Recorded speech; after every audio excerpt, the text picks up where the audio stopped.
Olá, telespectador amigo, estamos de volta com o programa Conexão Alfa. Eu falo em nome do Instituto de Pesquisas e Tratamentos Humanísticos, o IPTH. Eu que falo convosco sou o Dr. Celso Schaeffer, sou psicanalista e sou psicoteólogo e trabalhamos com a nossa instituição, o IPTH, é uma instituição de apoio à saúde mental, à saúde psíquica, aquela área da mente e do corpo onde o remédio não interage ou não proporciona nenhum efeito.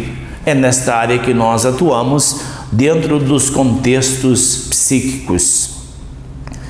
Eu falei nos programas passados sobre obsessão espiritual e quem nos sugeriu o tema, já falei para vocês, foi a Dona Rosa, e hoje nós temos um e-mail aqui do Célio de Castro. Célio de Castro é aqui do Vale do Ivaí e ele pede: doutor, por favor, fale um pouquinho sobre a energia do ambiente ou da casa. A minha casa tem uma energia repelente. Ninguém gosta de vir na minha casa. Dizem que a minha casa tem uma energia pesada. Nós somos em 4, eu, minha esposa e 2 filhos.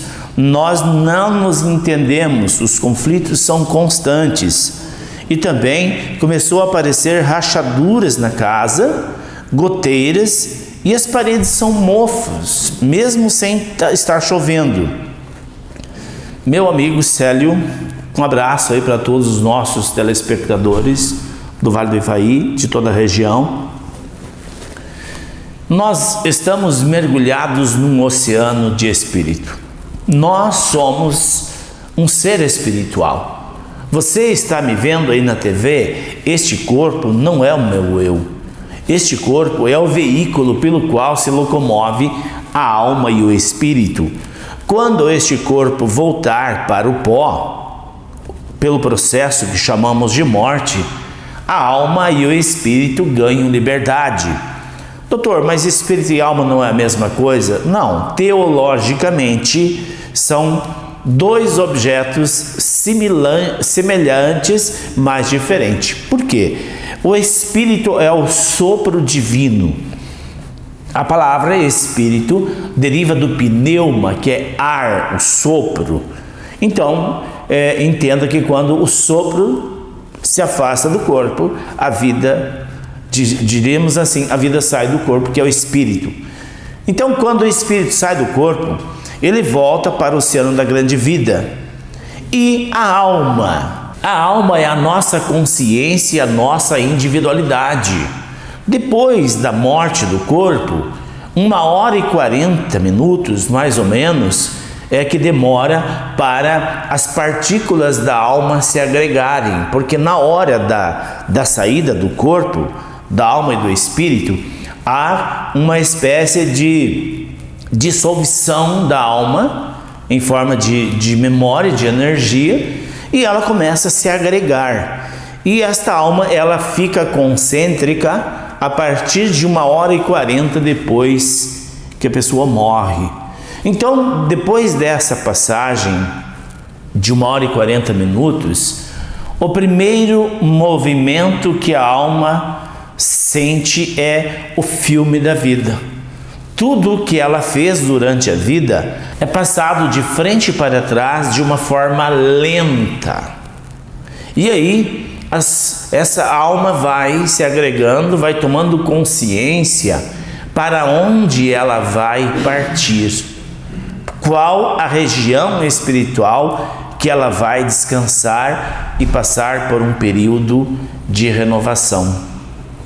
Por isso que quando acontece um óbito, durante o velório, é extremamente prejudicial quando as pessoas gritam, ficam desesperados, entram em comoção. Claro que é triste, é dolorido, mas a comoção desequilibrada, os gritos e os desesperos pelas pessoas que ficam, faz muito mal para a alma que está partindo. Ela fica perturbada, porque a alma precisa de silêncio para que ela faça uma análise do seu passado, e a partir desta análise, então, o corpo vai para o cemitério e essa alma vai para um ou para outro dos níveis do Hades, que até onde a gente estuda, eu sou psicoteólogo, eu tenho doutorado em teologia clínica, nós pesquisamos a psique humana. Algumas pessoas dizem, mas isso ninguém voltou para dizer. Engano quem diz que os espíritos não voltam. Voltam e dizem do sofrimento que estão passando. Isso é verdadeiro. Isso é cientificamente comprovado no mundo todo. Essa questão espiritual, ela está muito mais adiantada do que talvez você possa imaginar. O kardecismo trouxe para o mundo uma verdadeira luz de conhecimento do mundo espiritual. E depois surgiram outras escolas psíquicas de estudo da espiritualidade. E para se estudar a espiritualidade, não necessariamente tem que professar uma religião A, B ou C. Claro que isso não impede da pessoa professar uma religião. Agora, os estudos da espiritualidade exigem uma dedicação e um empenho extraordinário para compreender o mecanismo da mente. Então, como eu estava falando aqui, vou voltar no assunto. Quando a alma, ela assiste o filme da vida, ela vai para uma das 7 dimensões do Hades. E lá ela passa por momentos de refrigério, momentos de tratamento. Elas são tratadas, são recebidas nesses estágios mentais que eu falo, psíquicos, ou os estágios do Hades, nós poderíamos chamar de colônias espirituais de tratamento. E quanto mais baixa for a vibração da alma, mais perto está da terceira dimensão, aqui no mesmo endereço mental da terceira dimensão junto de nós. Por isso que muitas pessoas, quando morrem, elas voltam para dentro de casa, ou elas acoplam no magnetismo de seus familiares. Eu vou contar aqui um caso clínico para você entender. Alguns meses atrás eu recebi uma moça aqui da região, ela contava 32 anos, tinha tentado suicídio várias vezes e na última vez realmente ela quase conseguiu o intento. E durante a entrevista ela me confessou: doutor, eu não consigo entender, eu começo a ficar triste, me dá uma tristeza, uma angústia, e eu ouço vozes constantes que dizem que eu não presto e que eu devo me suicidar. E eu fico totalmente fora do controle e acabo buscando um meio de tirar a própria vida. Aí coloquei ela na maca, colocamos ela em hipnose profunda, desdobramos o psiquismo dela, desdobrei a minha colega de trabalho e estava lá a avó dela imantada no magnetismo dela, desde quando ela tinha 12 anos. E a avó, quando nós fazemos o desdobramento, nós proporcionamos um diálogo telepático entre eu e a alma que está no magnetismo da pessoa. E a avó diz que ela, quando partiu do outro lado, não encontrou o que esperava, ficou desesperada e voltou para o magnetismo da neta. Ela era muito próxima da neta. Então veja, dos 12 aos 30 anos, vamos dizer, ela teve mais problema, 18 anos de problema, toda a juventude e a vida adulta envolta em depressão. E a avó, então essa avó queria prejudicar ela? Claro que não. Mas a avó é um demônio? Claro que não. É uma alma em sofrimento, uma alma em ilusão. A avó não conseguia entender o que tinha acontecido, porque a avó era evangélica, não é por ser evangélico, não quero que me desculpem os evangélicos, mas é um caso que eu estou contando, e ela esperava que Jesus estivesse do outro lado esperando ela. E quando ela deixa o corpo, não estava Jesus, estavam seus pais. E ela aprendeu que os mortos não voltam, e então eram demônios. E ela corre para dentro de casa e imanta no magnetismo da filha e quase leva ao suicídio. Essa moça, ela teve por 18 anos em tratamento. E foi do nada, ela estava bem. 6 meses depois da morte da avó, ela acorda de madrugada aos gritos, dizendo para sua mãe, para seu pai, que a avó estava no quarto dela.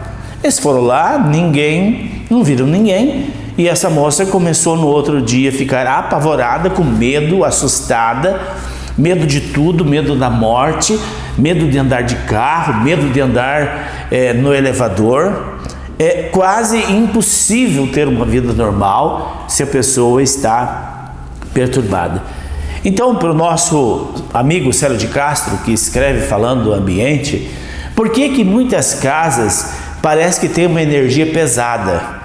Parece que não dá para ficar na casa, parece que dá uma pressão. Gente, tem muitos espíritos que quando deixam o corpo, voltam para dentro de casa.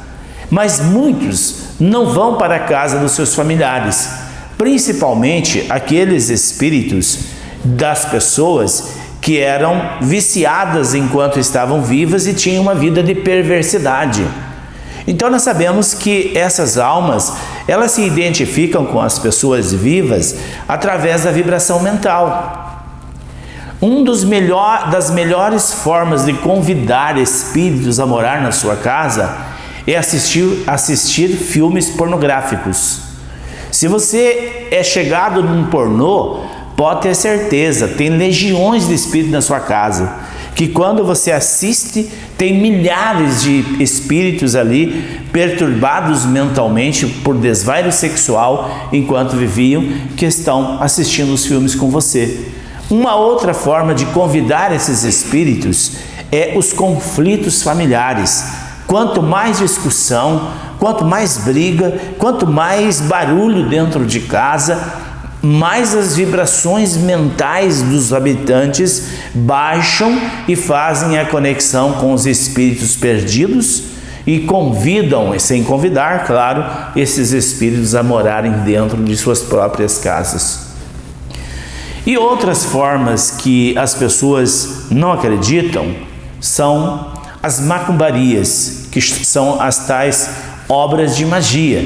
Muitas pessoas, por inveja da outra, a pessoa é uma pessoa bonita, uma pessoa bem-sucedida, e de repente tem outra que não vai com a cara dela, mas nunca fez nada para ela.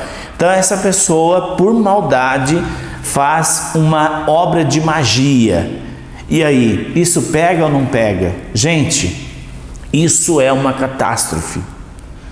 Muitas pessoas boas, mas estão magiados por energia negra.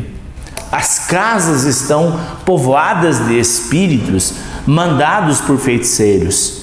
Por quê? Tem inveja da pessoa, tem ciúme, ou por intriga, ou tem raiva do pai, ou tem raiva da mãe, e assim por diante. Então nós precisamos entender, a energia da nossa casa precisa ser harmoniosa.